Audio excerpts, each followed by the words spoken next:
This is the eProdigy Fairweather, and they say they called it the Fairweather because there's no fenders. So, you want to ride it on a day when it's not rainy, which is sort of like today. It's breezy, it's nice out, a little bit nippy. We're at Outdoor Demo Day, Interbike, going into year 2017. And again, this is just one of the most cool looking, kind of unique bikes that I've seen from eProdigy. Their other bikes are, they work pretty well for cruising around the city and stuff. They have a really cute step through. That's the Banff that you like. Chic. Yeah, this one, kind of a mid-step, a little bit of a higher frame, but it's low enough that you can still step over it if you want to. They were talking about how this is the pre-production, but most of it's right. So keep in mind there could be some adjustments along the way. One of the big ones is the seat tube length. So right now it's pretty tall. They said we're going to take that down to about here. It's going to be 14 inches, and that's excellent because it means the seat could go a lot lower and it'd fit people with shorter legs a lot better. So you were riding this earlier. You're about 5'1", Money, right? Yeah. Yeah, and it kind of worked, but you said you were on your tiptoes? Yes. Yeah. How did it feel when you were riding it? I like it. And this is one of the ones that you can fold. And remember, with previous ones, I always have the problem that I hit my legs or whatever. This one is perfect. Yeah, it's a lot more compact. Yeah, the latch doesn't stick out. Low. This is the kind of e-bike that really, blends in because you have the mid-drive motor and you're getting a lot of efficiency and power from that versus having it in the wheel. It keeps it balanced. It's like lower to the ground, and then so is the battery. It's kind of right here on the middle. Well, the other really neat thing about this, besides sort of how they've positioned the motor and the battery, and again, just hitting this 600 watt motor, that's nominal peak output. They said 600, did I say 600? 500 watt nominal, 600 watt peak. The battery is 36 volts, 6.6 amp hours, and that's why it's so kind of cute and small. Pretty easy to remove, but it doesn't lock. So it's just sort of rubber banded onto the frame. It's secure, no problem, but you do have to power it on and then power on the display. You do have to screw in the cable on the back. It's not just a plug. It's just kind of like an older, more basic style. And then, Torpedo. Yeah, if you left this out parked with the battery on it, it could get tampered with a little more than some of the other ones. It does raise the standover height, so I've measured all the dimensions on this, and including sort of the approximated 14-inch seat tube. It's back at the site, so you can really get a feel for it. But this is a carbon fiber frame. Okay, that's what I'm getting at. That adds a lot of comfort considering that there's no suspension fork on it. The carbon helps to dampen vibrations, and it just makes it lighter weight. And one of the things that it's not going to come with when it actually hits the market is these carbon fiber rims, because that just adds a lot of cost. And they said, well, it wasn't a ton of weight savings, so we weighed this earlier, and I think it was like 34 pounds, so we're estimating it'll be about 36 pounds when it hits the market.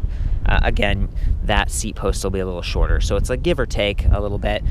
This up here, this is the stem. It's telescoping, so there's height adjustable, I think from about 12 inches to up to like 16, 17, and that's nice because if you are a taller rider, you can raise that seat post up, raise the bars, and then you have a nice comfortable seating position, or if you're a little bit shorter, it still feels comfortable. That's a nice feature. As you mentioned before, it is folding, and I do want to fold it with you, but before we get there, I want to point out that it's a single speed, so there aren't gears to switch or everything, and that's kind of nice because their mid-drive motors are kind of an in-house proprietary thing. You can see over here, it's called the Achiever. So there's an engineer guy, he's worked on these motors amongst other things, and then launched an e-bike company, eProdigy, and his daughter, Melody, kind of runs it. So again, they're over there in the tent, they have a bunch of different models, and you're probably not gonna see that motor anywhere else. And it's growing on me, especially on this model, it works really well because you're not shifting gears. There's no shift sensing in that motor. It's on, and it's variable speed, variable power. And when you're using a belt drive like this, it's really quiet and smooth feeling. So I love that. And they've chosen these different parts, these different sprockets, specifically to work with the smaller 20-inch wheels. So we have a really large ring up here. I believe it's maybe 70 teeth. And then back here, I've, again, recorded all those stats back at the side. I don't want to say the wrong thing because I don't have a lot of that memorized at this moment. It almost looked like you could have fenders, but these tires are so close to the frame, even though there's holes and stuff. I'm not sure I'd mess with that. There's no bottle cages or anything. So I don't know, how would you use this bike? You know what? I like it because it's like super light and simple. So kind of like want you to like take it to the rocks and like crash it or whatever. You know, it's not like super heavy, thick bike. I like it. You know, it's simple, it's light, and it's efficient. This is meant to go to the city. You know, you fold it, easy enough to lift, put in your car, put on your boat, something like that. And actually it looks pretty nice. You know, sometimes we were talking about rack batteries before, how it can kind of be rear heavy, but it gives you utility. You could still put a rack on this one, like a seat post rack, but depending on how far you go, you know, look at the saddle. It's pretty active. It's not quite as comfortable. This is like get around the city easily. Okay, so let's hit some of the other, touch points. We've got ergonomic grips, rubber, Shimano hydraulic disc brakes. That's a huge upgrade for me because they're a lot easier to pull. You don't have to strain your hand or your fingers. 160 millimeter rotors, quick release in the front, which is nice. You can take that wheel off easily. And then, did she say they were gonna have quick release in the back? I don't remember. They might be able to, but right now on, again, the prototype, it's got the an axle with nuts. Even if you aren't quick releasing the wheels, you can just fold this. And they have this cool little roller wheel, so you can pull it around almost like luggage once it's all unfolded. Also, I don't think these are the stock pedals. They might go with just kind of the Well-Go black platforms. That'd be cool to see. The seat post on this is also sort of a unique diameter. I believe it's like 33.5 millimeters, just extra strong, extra thick. And maybe that's because it's a carbon post, and so you don't want to compromise the frame. It's just my guess. I'm not an engineer, but you start to see some patterns in how these bikes are made, and I don't know, I like this bike. It only comes in the one size, it's only this one color, and it's $37.99, so you're paying a lot for it. Like, this is not super cheap, but I mean, how many folding carbon electric bikes are there? Yeah, and the ones that I have seen that are folding, they tend to have the little hub motors and stuff. This mid-drive is going to climb a little bit better. It's going to be more efficient, should get you a decent range, which means they can have a smaller battery pack, which they did. So it's all about like optimizing the lightweight, the simplicity, and I like that. So coming back to the battery, we had to power it on down there. There's a button. Then we've got this pretty standard JLCD display up here. You hold the power button for a second. It comes to life. We've got a battery indicator with 4 bars. It'd be nice if there were more, but 4 is okay. Time, assist level, it does go all the way down to 0. Pedal assist and the throttle are deactivated. But as soon as you arrow up to one of the 5 levels, now the throttle goes. And it's nice to have a throttle. A lot of times it's pedal assist only on some of these bikes, and sometimes you just want to like hang out and scoot around. So I like that. Speed, motor watts, temperature, distance. If you press that power button again, it cycles through and says, now you have average speed, odometer, and just all the readouts change. Max speed. Okay. I think I wanted to do the backlighting on the display, so I'm holding the up arrow, and the little light indicator comes on, and then you could ride at night with this. It's nice. This is not removable, kind of stays on the bike, and I would advise you to be extra careful with it, because as soon as you fold this, the handlebars are down by the ground, and you could kick the display, or it could get bumped if you're putting it in a cabinet. You just want to be careful. So it's nice that it swivels to reduce glare, but it'd be even nicer if it came off entirely. If you hold down for a few seconds, walk mode comes on. I don't know if that's really necessary in a bike like this because it's not very heavy, but if you have a backpack, maybe you've loaded this with a rack or something, then the bike walks itself, which is a nice little extra. Okay, so I don't know, it might be time to ride this for a couple seconds and then maybe do the folding at the end. What do you think? Okay. Is the seat all the way down for you right now? I want to check that. There we go. So again, on this one, the seat doesn't go down super far, but this is the kind of terrain you would not want to ride on. Why not? You can do it. Careful down this hill.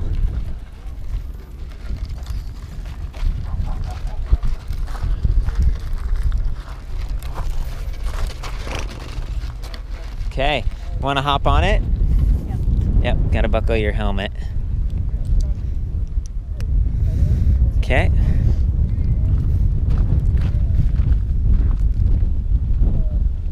There we go, getting it all set up. Bye. Yep.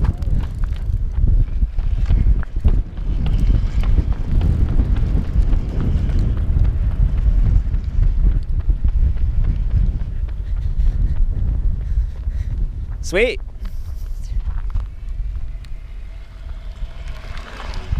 Nice. You can hear a little bit of the electronic ring, but it's not too bad. And the way it's geared, I mean, there's only a single speed, so you're not worrying about a derailleur. You're not worrying about, oh, she's doing some stability testing. Does it feel stable? Yeah. Yeah, the single speed has its pros and its cons. You know, and for a bike like this, when you have power, especially 500 watts, it's kind of enough. Do you feel like the pedaling is comfortable? Yeah. Well, I mean, I'm really short, so I only. Yeah. But yeah. Well, I mean, like power-wise, like, was it like a real struggle, or how did it feel to pedal? Perfect. Well, okay, my turn. I like it. I'm gonna hop on this bad boy, or girl. Make sure we straighten out the battery here. It's mounted by a couple bolts here, so it feels all right, but you know, you probably wouldn't want to kick that too hard. I'll see you in a sec. I'm gonna arrow up to the highest level of assist, and then we're gonna do just responsive testing. It's a cadence sensor, so you don't have to push, you just have to move the cranks, and then it starts.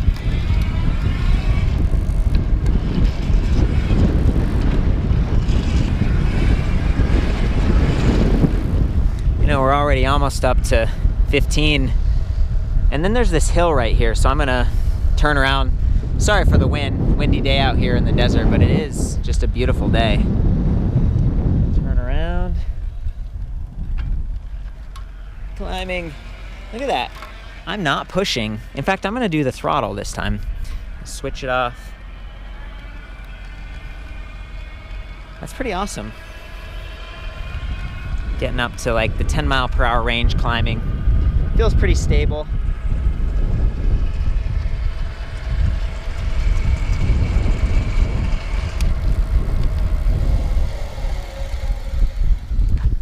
Nice. I like those disc brakes, like really smooth, good stopping power.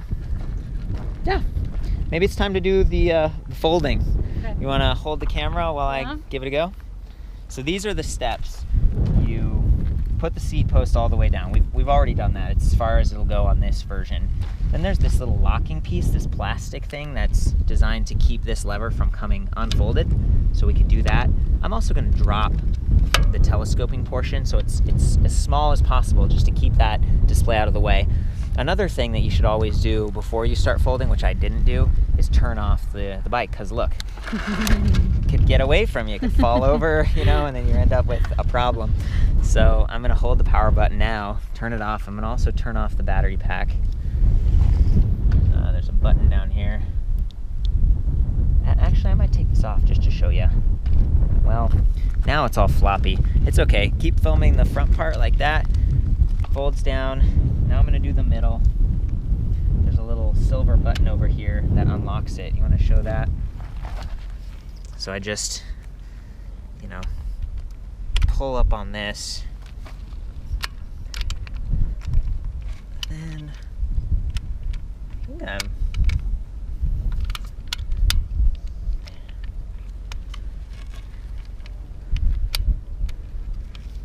well, I guess it's designed to be safe, so it doesn't want to come undone. There's this lever that says slide to open, so I'm sliding it. Oh, there it is. Okay, I just needed to push a little bit harder. There we go. Awesome. This is coming apart. Awesome. Okay, great. So it seems like that lever stays connected the whole time. And then you usually turn this front wheel the other way. Fold it like that. There we go. Really compact there. Look at that, very nice. Cables are bending a little bit, but they stay out of the way. And then apparently on the final build, they'll have a magnetic clasp down here so that the wheels stay together. And that's when you can kind of tip it forward and roll it on this little wheel, or even on the bigger wheels like that. And it feels pretty stable. A lot of times when you do a folding bike, it won't stand up. And look, I'm not even touching it right now. It's hanging out. It's doing pretty well. I'm gonna just do a walk around. The battery's in an okay position. The display it's kind of protected. You know, it's down there by the wheel, and that's where the magnetic clasp would be. So yeah, and the seat would be a lot shorter, so this would be more compact. The folded dimensions would be a little bit smaller. You have any closing thoughts on this one, babe? I really like the bike. You like it? Yeah. Is it growing on you? Yeah. I mean, it's like I feel like you're like a kid on the bike, you know? Yeah, just like don't have to think about it a lot. Yeah, I don't need to think about Nimble. it a lot. Yeah, I like it. Okay, well, that is the eProdigy Fairweather. For all the dimensions and stuff I was mentioning, we'll be back at the website ElectricBikeReview.com. Have fun with this thing. Ride safe. Be perfect for an RV or boat, maybe plane, when weight is an issue. Camping. Oh yeah. See you next time. Adios.